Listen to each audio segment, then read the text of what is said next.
बाजारात गेलती ना बा. हा बाजारात गेलेली भेंडी घ्यायला बघत होते. 80 रुपये किलो. ते फुलवर बघितले एवढं महाग आहे. काय घ्यायचं विचार केला आणि सोडला. आणि आपली काय बघितलं कांदे एवढे 50 रुपये किलो, टमाटे 50 रुपये किलो.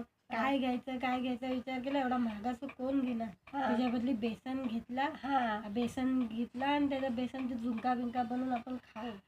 बेसन थोडा झुणका बनवू शकतो. त्याला पीठ टाकला झुणका खूप सारा बनतो. ते कढी बनवू शकतो. ते तरी टाइम खाल्ला. बेसनची कढी बनते मस्त.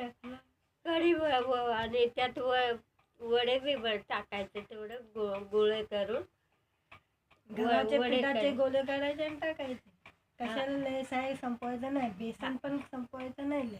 थोडासा बेसन घ्यायचा आणि थोडासा गव्हाच्या पिठाचे गोळे बनवून टाकले तर चालते.